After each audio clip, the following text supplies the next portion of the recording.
दोस्तों तो इस वीडियो में बात करेंगे एक और अपकमिंग आईपीओ के बारे में और ये आईपीओ है एफएक्स एप्रिल्स का आईपीओ। तो चलिए जानते हैं कि कंपनी क्या काम करती है, कंपनी के फाइनेंशियल कैसे हैं और इस आईपीओ में आगे अप्लाई करना है या फिर नहीं करना है।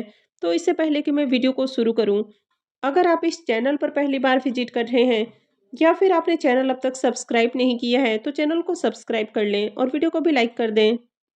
तो सबसे पहले आईपीओ के डिटेल्स की बात करें तो आईपीओ 7 जनवरी से यानी कि ट्यूसडे से ओपन होने वाला है और ये 9 जनवरी को क्लोज होगा।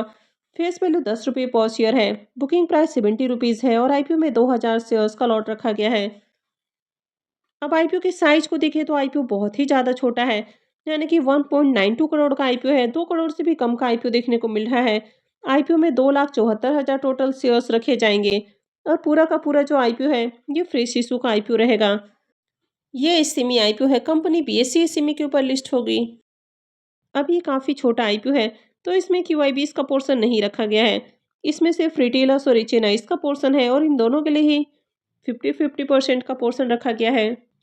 कंपनी के अगर बिजनेस के बारे में बात करें तो कंपनी 2005 में इनकॉर्पोरेट हुई है। ये कंपनी दो तरह से बिजनेस करते हुए देखने को मिलती है। एक तो कंपनी होलसेल ट्रेडिंग के अंदर डील करती है और इसके अलावा कंपनी सिल्वर के जो गहने होते हैं उसको ऑनलाइन प्लेटफॉर्म के थ्रू रिटेलर्स को भी सेल करती है। तो कंपनी का जो होलसेल ट्रेडिंग देखने को मिलता है वो आपको नीटेड फैब्रिक के अंदर देखने को मिल जाता है, यानी कि कंपनी अप्रैल्स का बिजनेस आपको होलसेल करते हुए देखने को मिल जाती है। वहीं पर जो सिल्वर के आपको गहने देखने को मिलते हैं, जैसे कि चांदी की रिंग है, लेडीज पायल है, जेंट्स कड़ा है, सिल्वर की प्लेट और ग्लास हो जाते हैं, बैंगल्स है, बाउल्स है, चेन्स है। इसके अलावा और भी कई तरह की जो सिल्वर की ज्वेलरी आपको देखने को मिल जाती है वो कंपनी ऑनलाइन रिटेलर्स को सेल करती है। तो जो चांदी के गहने हैं वो यहाँ पर आप ऑनलाइन इनके प्लेटफॉर्म के थ्रू बाई कर सकते हैं। इसके अलावा कंपनी का जो नीटेड फैब्रिक का बिजनेस देखने को मिलता है वो कंपनी आपको होलसेल में सेल करते हुए देखने को मिलती है, यानी कि यहाँ पर कंपनी B2B और B2C इन दोनों ही सेगमेंट में काम करती है। ऑल ओवर इंडिया के अंदर देखें तो जो भी आपको मेजर सिटीज़ देखने को मिल जाते हैं वहाँ पर कंपनी अपने प्रोडक्ट सप्लाई करती है। अब ये कंपनी जहाँ पर है उसी के आसपास आपको क्लॉथ मैन्युफैक्चरर्स भी देखने को मिल जाते हैं। तो इसके कारण इस कंपनी को इसका बेनिफिट मिलता है और कंपनी होलसेल के अंदर ट्रेडिंग कर पाती है। तो कंपनी को क्लॉथ आसानी से मिल जाते हैं क्योंकि आसपास ही आपको क्लॉथ मैन्युफैक्चरर्स देखने को मिल जाते हैं। कंपनी को ट्रांसपोर्टेशन का खर्च भी बच जाता है। तो ऐसे में कंपनियां वहां से माल खरीद कर उसको दूसरी जगह होलसेल के अंदर सेल करके अच्छा प्रॉफिट जनरेट कर पाती हैं। तो कंपनी के बिजनेस को देखें तो यूनिक बिजनेस नहीं है। कंपनी हाईली कॉम्पिटेटिव सेगमेंट में डील करते हुए देखने को मिल रही है। अब कंपनी के फाइनेंशियल को देखें तो फाइनेंशियल 22 से 24 तक आपको कंप्लीट फाइनेंशियल देखने को मिल रहा है और फाइनेंशियल 25 के 2 क्वार्टर यानी कि 6 मंथ के फाइनेंशियल हैं। तो सबसे पहले अगर कंपनी के एसेट को देखें तो ईयर ऑन ईयर कंपनी का एसेट आपको बढ़ते हुए देखने को मिला है।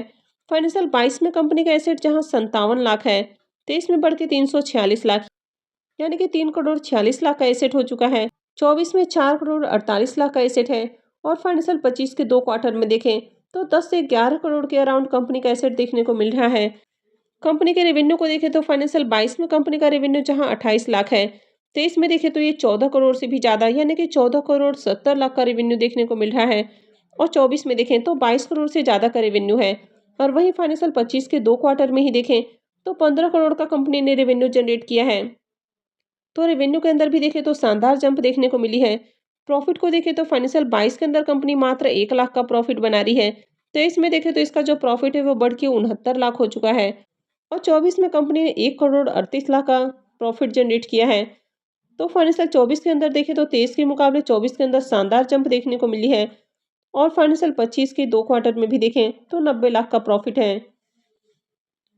तो ईयर ऑन ईयर प्रॉफिट के अंदर भी जंप देखने को मिली है। कंपनी के अगर नेटवर्थ को देखें तो ईयर ऑन ईयर कंपनी का जो नेटवर्थ है ये भी आपको कंटिन्यू बढ़ते हुए देखने को मिला है। और अगर कंपनी के कर्ज को भी देखें तो कंपनी का कर्ज भी पहले के मुकाबले इंक्रीज हुआ है और कंपनी के ऊपर अभी 72 लाख का आपको कर्ज देखने को मिल रहा है। हालांकि यहाँ पर कंपनी के पास कितना रिजर्व है ये मेंशन नहीं किया गया है। तो कंपनी को देखें तो बहुत ही छोटी कंपनी है, 7-7.25 करोड़ की कंपनी है और आईपीओ को भी देखें तो आईपीओ भी 2 करोड़ से कम का है। तो ऐसे में कंपनी के ऊपर देखें तो कर्ज थोड़ा ज़्यादा देखने को मिल रहा है और कंपनी आईपीओ से जो फंड रेज करने वाली है तो उसे कर्ज का भी भुगतान नहीं करेगी, तो आगे भी कर्ज बना रहेगा। तो कंपनी के अगर ओवरऑल फाइनेंशियल को देखें तो बहुत अट्रैक्टिव फाइनेंशियल नहीं है, हालांकि डेट को छोड़कर बाकी के फाइनेंशियल को देखें तो बढ़िया है। तो अगर कंपनी के वैल्यूएशंस की बात करें तो कंपनी की वैल्यूएशंस आपको 7.27 करोड़ देखने को मिल रही है, यानी कि बहुत ही छोटी कंपनी है। आरओई 43.91 का है तो ये भी काफ़ी अच्छा देखने को मिल रहा है। आरओसी 61.68 का है तो ये भी शानदार है। रिटर्न और नेटवर्थ को देखें तो 43.91 का है तो ये भी काफ़ी बढ़िया है। लेकिन पैट मार्जिन को देखें तो 6.26 का है तो ये थोड़ा लो देखने को मिल रहा है। और वैसे भी इस तरह की जब कंपनियां आपको मार्केट में आती हुई देखने को मिलती हैं तो इनके ऊपर ज़्यादा बिलीव नहीं किया जा सकता है। जब भी इस तरह की कंपनियां मार्केट में अपना आईपीओ लेकर आती हैं तो अपने फाइनेंशियल को काफ़ी बढ़ा चढ़ा कर पेश करती हैं, ताकि इसको देखकर जो इन्वेस्टर्स हैं वो अट्रैक्ट हों। अब इसके पी मल्टीपल को भी देखें तो पी मल्टीपल भी काफ़ी लो देखने को मिल रहा है। 3.88 के पी मल्टीपल के ऊपर कंपनी अपना आईपीओ लेकर आ रही है, यानी कि बहुत ही सस्ते प्राइस के ऊपर कंपनी आती हुई देखने को मिल रही है। तो चलिए एक बार इसको इसके लिस्टेड पीयर से भी कंपेयर करके देख लेते हैं। तो अगर इस कंपनी के पी मल्टीपल को देखें तो ये 3.88 का है। आनंद रेयॉन्स के पी मल्टीपल को देखें तो ये 21.6 का है। वहीं पर अर्णव फैशन के पी मल्टीपल को देखें तो 41.3 का है। तो इसकी जो दोनों लिस्टेड पीयर कंपनियां देखने को मिल रही हैं, अगर इनसे कंपेयर करें तो कंपनी आपको बहुत ही सस्ते प्राइस के ऊपर आती हुई देखने को मिल रही है। तो ये इसमें एक बहुत बड़ा प्लस पॉइंट है। अब आईपीओ के ऑब्जेक्टिव की बात करें कि कंपनी आईपीओ से जो फंड रेज करने वाली है तो उसका यूज कहाँ करेगी। तो सबसे पहला यूज देखने को मिल रहा वर्किंग कैपिटल रिक्वायरमेंट, और सेकंड है जनरल कॉर्पोरेट पर्पस।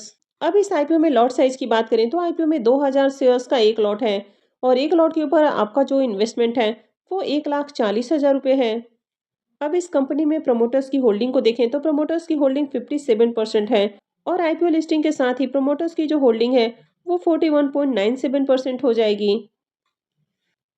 अब इस आईपीओ के शेड्यूल को देखें तो आईपीओ 7 जनवरी से यानी कि ट्यूसडे से ओपन होने वाला है, और ये 9 जनवरी को क्लोज होगा। आईपीओ का जो अलॉटमेंट डेट है वो 10 जनवरी है। रिफंड डेट 13 जनवरी है। क्रेडिट डेट भी 13 जनवरी है, और आईपीओ का लिस्टिंग 14 जनवरी को होने वाली है। अब अगर इसके प्रीमियम को देखें तो इसका प्रीमियम 21 रुपये के ऊपर ट्रेड कर रहा है, और आईपीओ में 2000 शेयर्स का लॉट है। तो आईपीओ से 42,000 रुपये के करीब आपको प्रॉफिट हो सकता है।